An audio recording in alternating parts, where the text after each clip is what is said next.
You're listening to the new WCEG Network, WCEG Talk Radio.com, or watch us live on your smart TV on YouTube, TWR, Facebook, and LinkedIn, WCEG Network. I'm Dr. Ronald Tolbert, your show host, and the title of our show today is All Creatures Great and Small. We're the worldwide community empowerment group where we speak life into the community. So please subscribe to our free YouTube channel at WCEG Network. Like, follow, and connect with us on Facebook, Twitter, Instagram, and LinkedIn. We're excited to let you know that we have some new platforms for you to follow us on. So please download our free mobile apps on your iPhone or iPad. Go to the Apple Store and search WCEG Talk Radio. On Apple TV, search WCEG Network TV. Apple Watch, search WCEG Network. Android phones and iPads, go to Google Play Store and search WCEG Talk Radio. Wow, you might say that WCEG is just like the Lord. We're everywhere. So you can find us on all those network channels. Last but not least, the topics contain those of the show hosts and the guests are our own and not of WCEG Network. We thank you for your continued support. I'm Dr. Ronald Tolbert. I'm a veterinarian and owner of Red Oak Animal Hospital. We're proud to say that we served the community for the last 35 years. We cater to our pets and our clients' needs. Early on, I did not only small animals, but I did the livestock and large animals as well. Cows, goats, pigs, and including horses, especially the horse carriage horses downtown. I now limit myself to companion animals and a few pocket pets.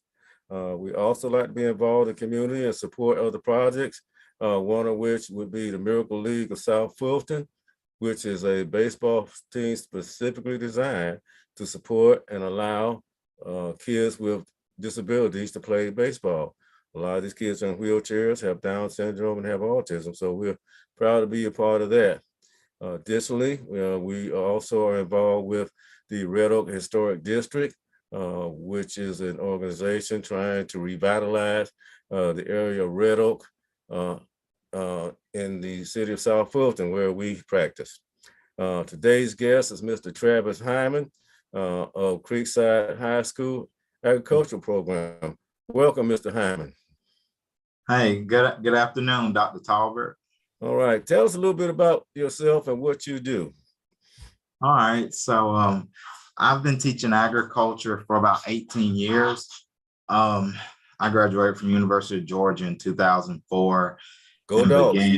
Yes, sir, and began my teaching career. I've been in agriculture all my life from when I was growing up as a child, and I was also in agricultural education at my own high school, Monroe area.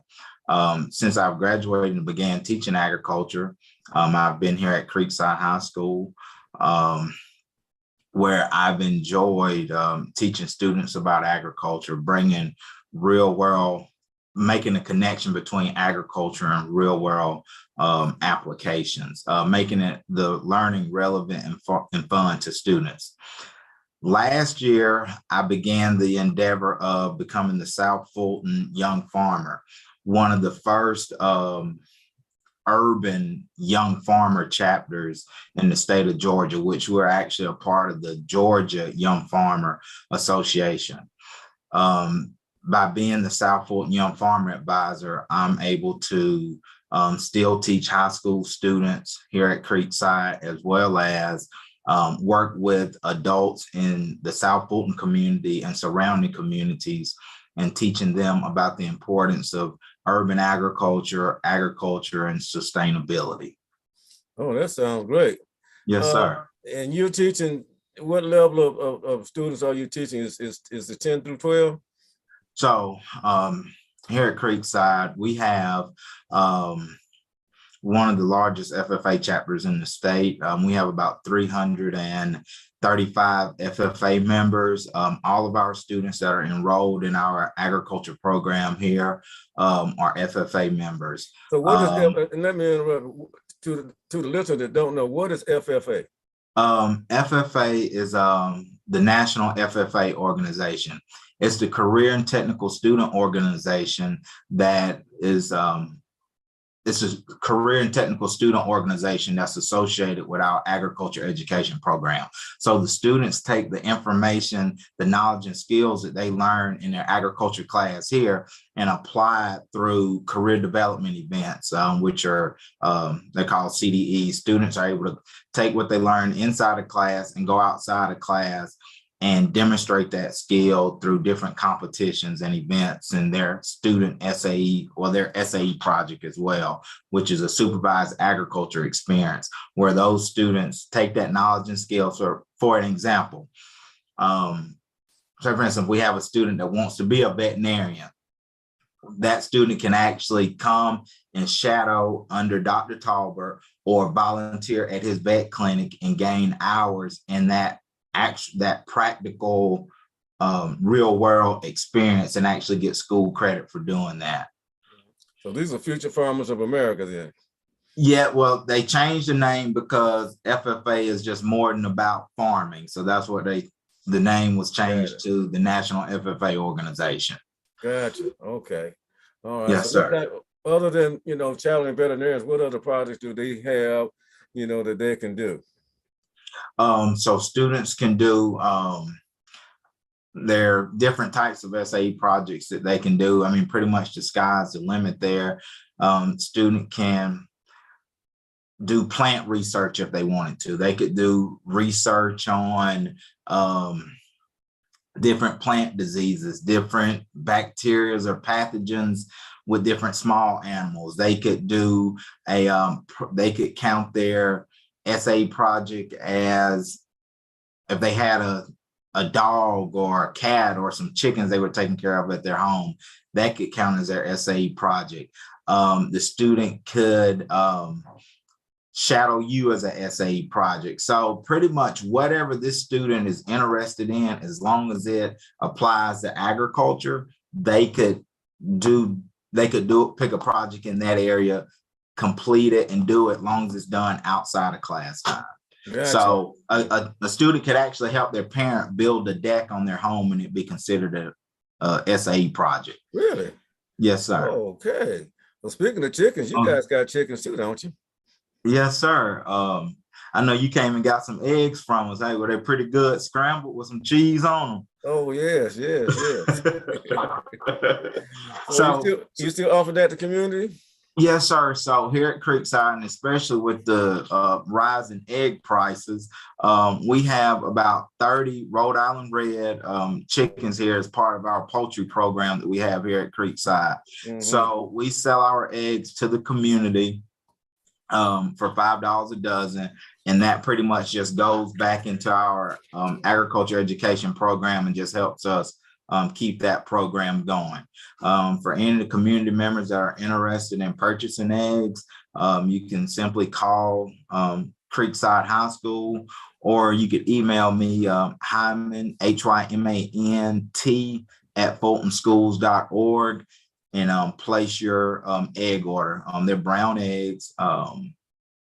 They're good and tasty. You can even ask Dr. Tolbert. Yeah. But that just helps us. That whole poultry unit, that whole poultry program was created just due to the fact that we wanted to be able to teach students where their food comes from. We wanted to teach students to be able to see an egg turn into a baby chick, that baby chick then grow into a mature chicken and be able to lay eggs. We also when we talk about poultry, we talk about the different parts of the chicken. You would be surprised that a lot of these students didn't really recognize white meat versus dark meat. So that whole poultry program is very big, and it's very instrumental, and students are learning about that daily. I like to start off that whole unit by allowing students to pick up a chicken and hold a live chicken. Most of the students, when they see a chicken, it's either fried or baked or in some tenders. But for them to actually be able to see a live chicken, to be able to feed that chicken and to watch that chicken walk around, it's good for our students to see that in the urban setting. Exactly. Yeah. Yes, And sir. I want to just mention too that getting back to the Red Oak Historic District, Yes, sir. we have a lot of things that go on here that might benefit, you guys. We do have a farmers market. 2023 farmers market comes up, I think beginning in April and goes all the way to October. So this year it's going to be at Silent Church.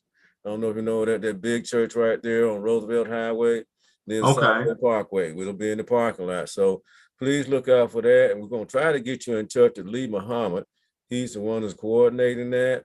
So I think it's $10 fee, and you can get your students to bring those eggs up there and sell all you want to, so that would be a good outlet and good experience for them as well. I think you also do something with fish, don't you? Yes, sir. Thank you, Dr. Tolbert. We have an aquaculture program where we're teaching students how to grow fish. We started off, like I said, we have two 400-gallon tanks inside of our greenhouse here at Creekside. We started with tilapia, catfish, and brim. We have, it's just amazing for students to be able to see fish actually growing in a 400-gallon tank. The actual practice of teaching students aquaculture, how to farm their own fish, it's amazing. So that's your specialty, isn't it? Well, I'm not gonna say it's my specialty, but I've had to become a specialist in that area to keep them going. But we work with a hatchery in South Georgia, Owen Thomason Fish Hatchery. We get our fish from them, and they've been thriving. We got some catfish now. They're probably about 1.5 pounds, 2 pounds, pretty much ready to be harvested, and pretty much making that whole real world connection. My plan is to teach students how to fillet those catfish, and we'll actually fry those catfish in class so students will be able to eat those catfish. So back practically from fingerling to adult catfish, then teaching them how to fillet that catfish. Actually, my whole thought process is teaching students real world applications, things that they learn in class that they can actually use outside the classroom. That's one of my biggest things, one of my biggest goals that I try to do on a daily basis. But back to the aquaculture program. So we'll do water testing, just making sure that our pH levels are right in the water. Actually, with the wastewater that we use, the wastewater that comes from our aquaculture systems, we hold that water and keep that water in a tank outside the greenhouse. In that tank is pretty much sediment and fish waste, which we pretty much call fish emulsion, which is pretty much organic fertilizer. That fish emulsion is available to the community free of charge. Anybody that wants some of our fish emulsion, you can call Creekside High School, email me, hyman@fultonschools.org. Bring you some gallon containers and pick up all the free fish emulsion that you want. We also have community gardens here on site at Creekside. We have some raised beds, and we have some just regular in-ground planting areas as well. I have students using that organic fish emulsion to water and to fertilize our crops that we grow here.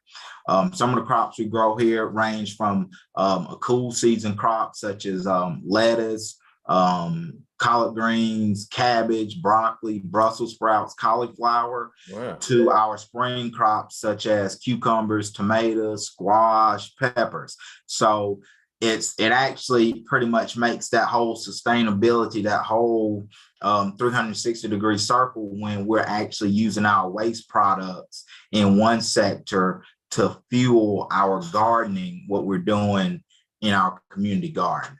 Well, that sounds great. It kind of reminds me, I went to Tuskegee initially, and then I went to Georgia for my DVM.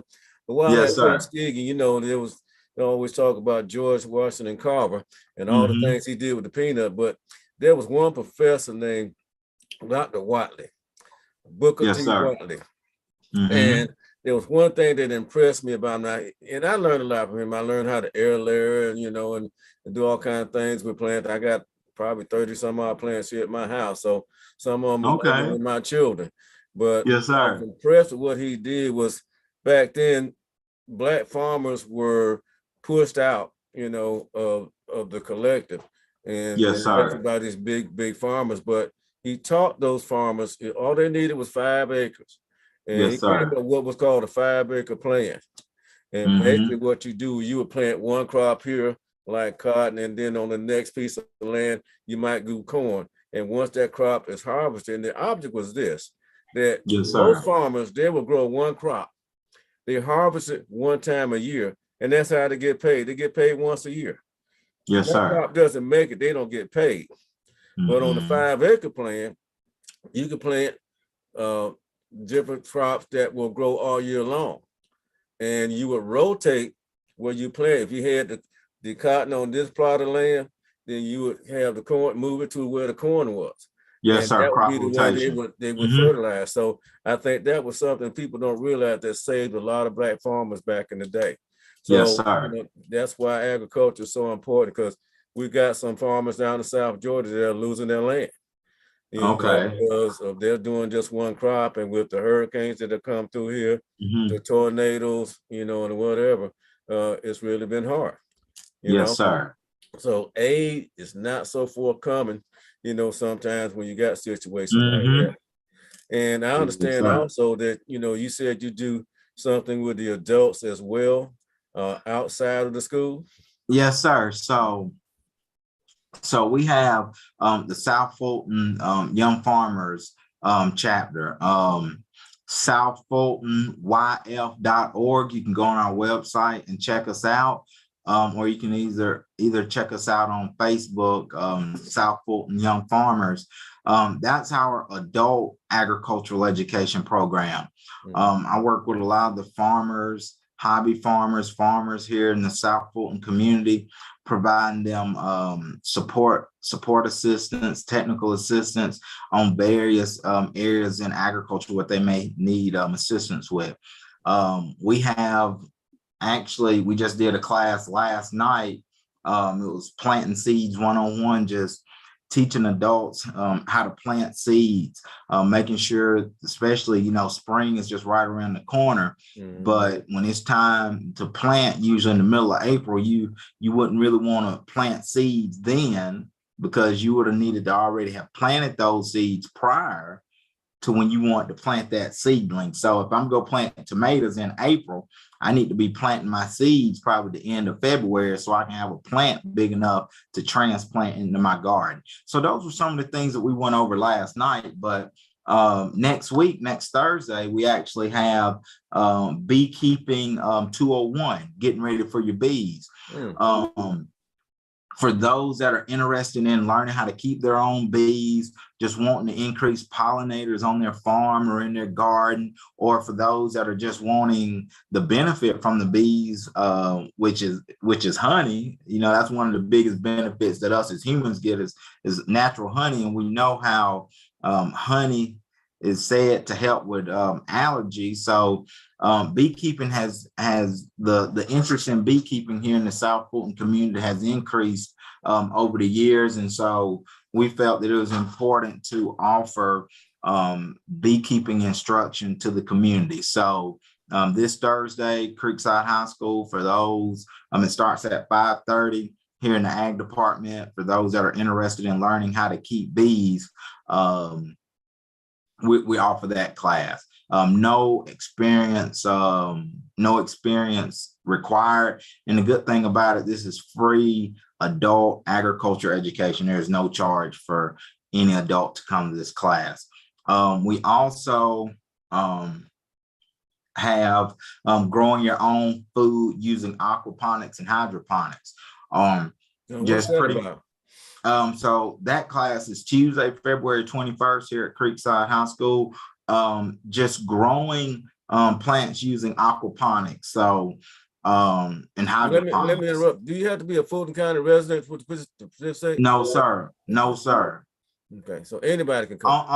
Only thing, and it says young farmers, but young in heart. There's no age limit. Hey, you can be 83, you can be 93.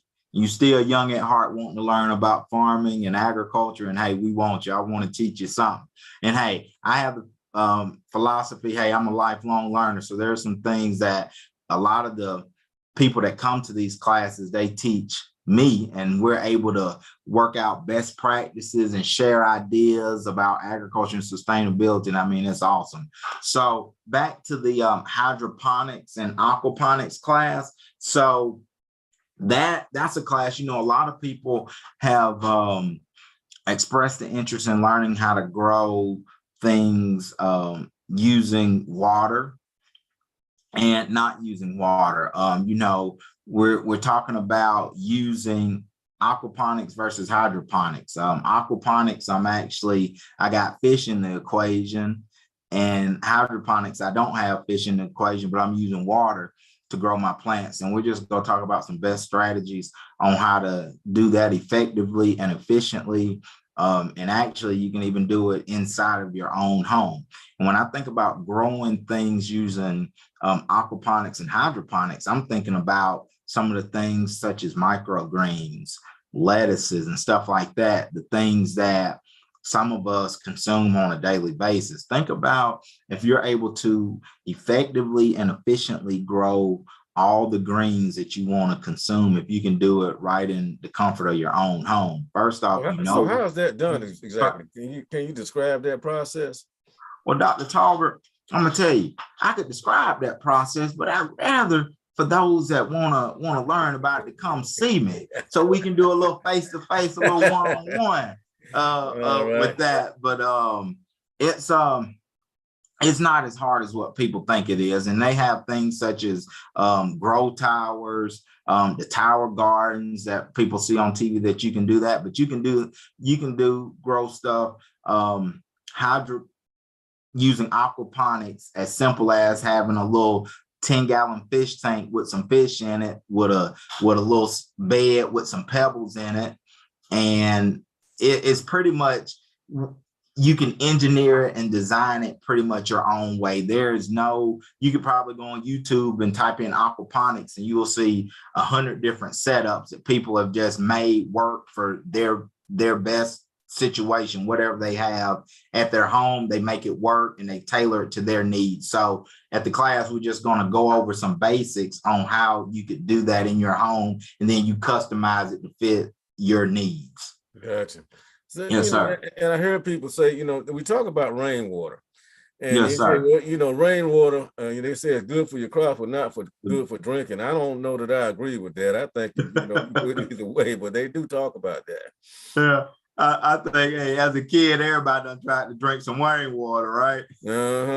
Exactly right.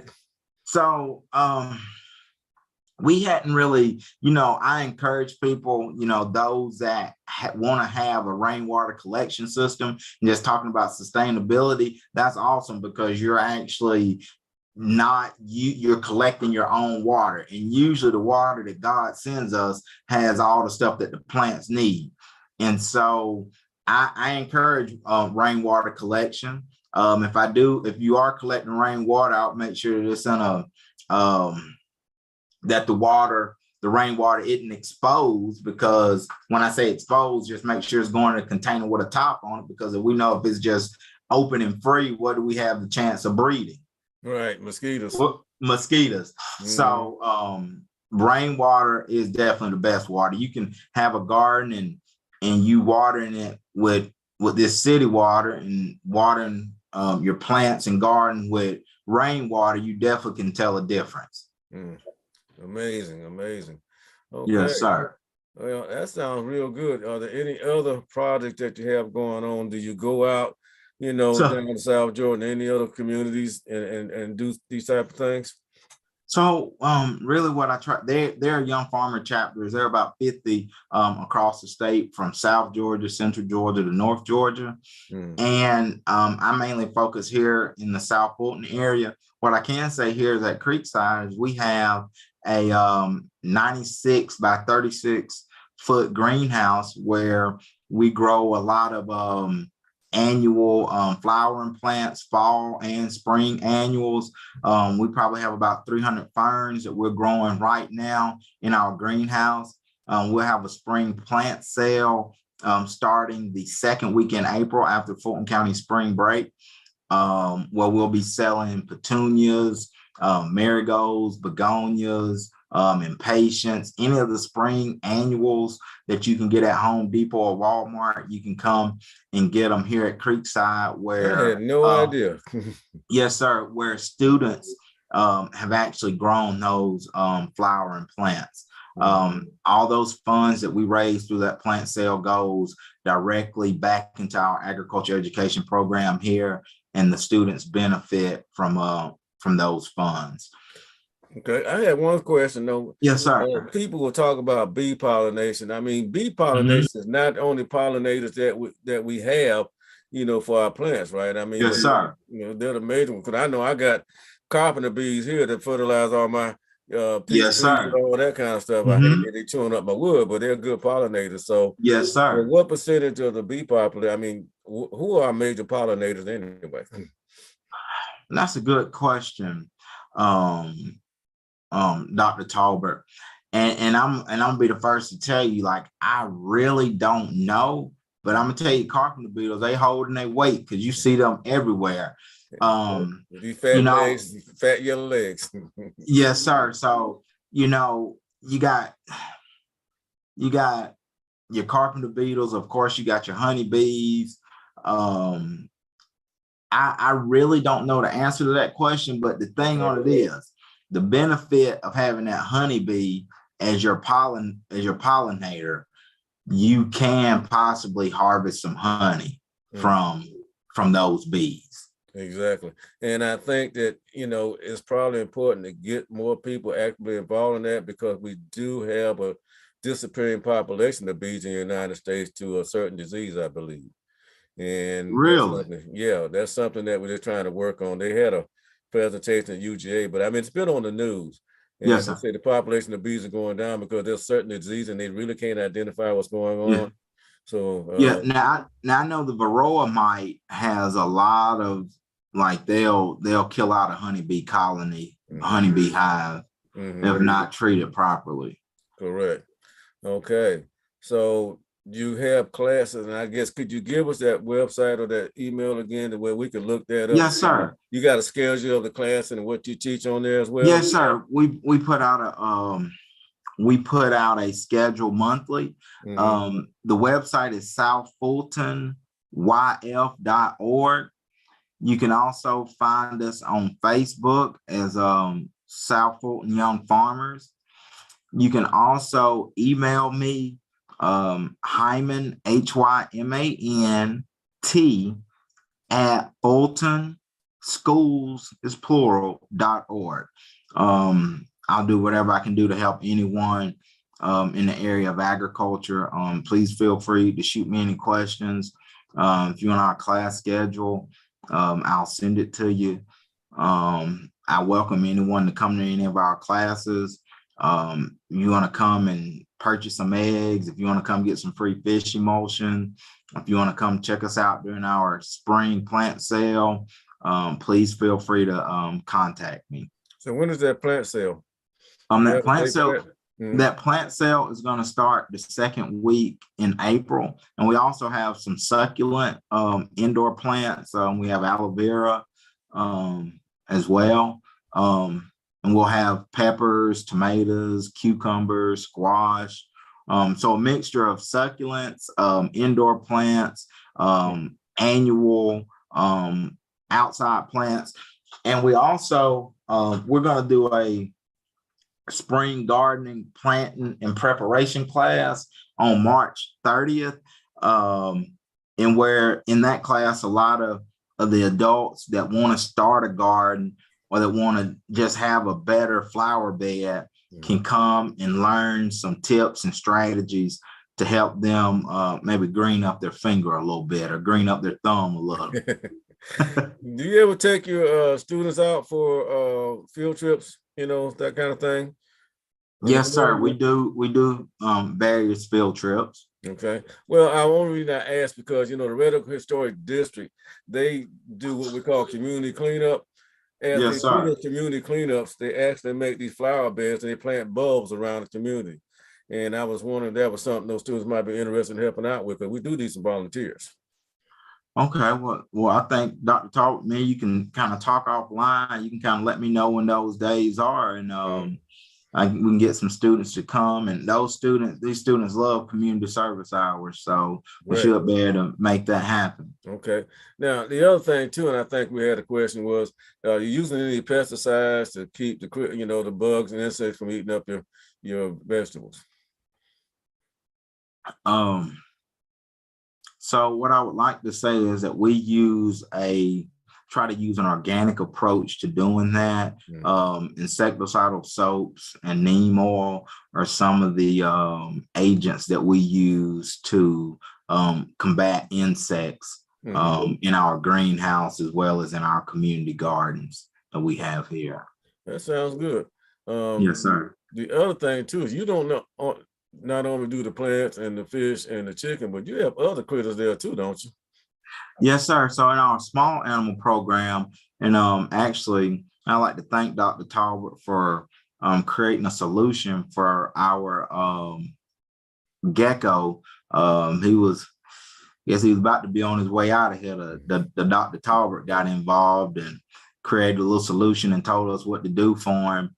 And we got him in ICU right now, but he's still making it. Okay. And thank you for that, Dr. Tolbert. But we have a small animal component as part of our agriculture education program here. And we have rabbits, guinea pigs, hamsters, bearded dragon, geckos, saltwater aquariums. So students are able to see that part of agriculture as well, that small companion animal side. Okay. Wow, you sound like you got a lot going on. Are there any plans? All the time, Doc. It's never dull around here. Always something to do. Well, you got any other plans or anything else y'all gonna be working on and expanding what you're doing now?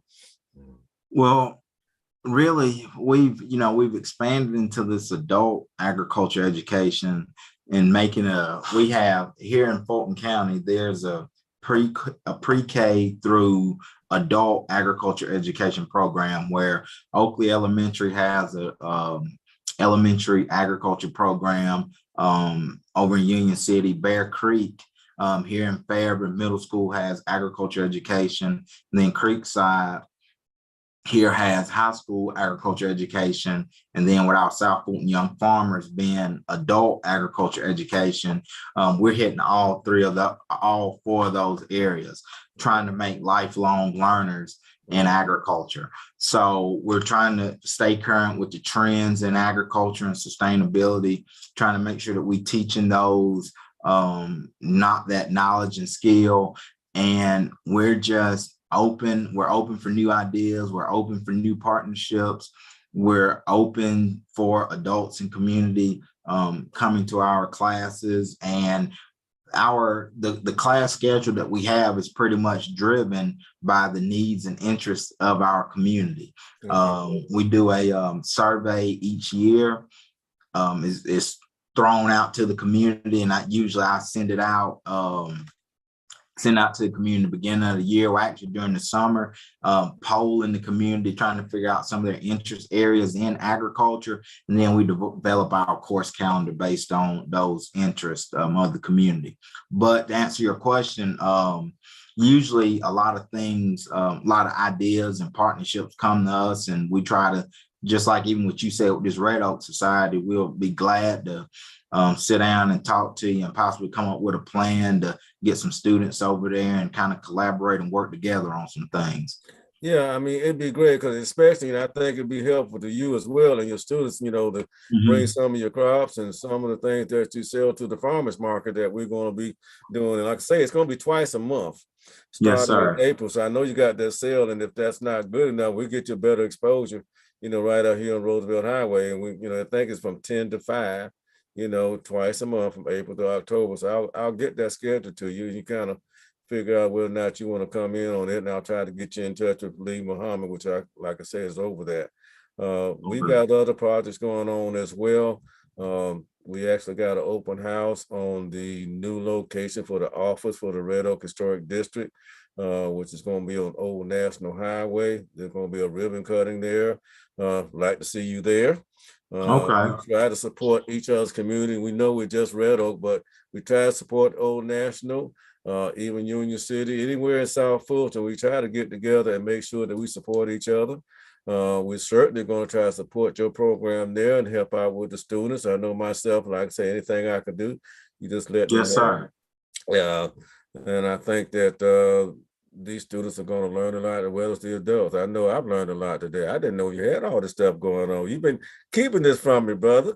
Yes, sir. Hey, come on over here and see me anytime you welcome. You got an open invitation, Dr. Tolbert. You know you're always welcome. All right. Bring your stethoscope with you too, so you can do a little work when you get here. No problem. Listen, we appreciate you having it on the show today. And is there anything else you want to share with our audience before we go? The only thing I'd like to share with you is feel free to reach out to me anytime, South Fulton Young Farmers, if you're interested in learning about agriculture and sustainability. You can call Creekside High School and ask for me, or you can email me at hymant@fultonschools.org. Check us out on Facebook, South Fulton Young Farmers, or you can also contact us. Check us out at southfultonyf.org. Our South Fulton Young Farmers website. But hey, I look forward to hearing from you soon. Happy growing. Well, what we're going to do is we're going to try to make sure that we include you on Red Oak Animal Hospital's Facebook page. It's going to be Red Oak Animal Hospital. Also on our website at redoakah.com. Feel free to include anything. We'll try to make sure we friend you on Facebook so we can share that information, with the audience. And we really appreciate you coming on today. You've given us a lot of good information. Hey, you're the man. All right, I know the man. Thank you, Dr. Tolbert. All right, that concludes our show today, and thank you for listening in. Have a great day, everyone.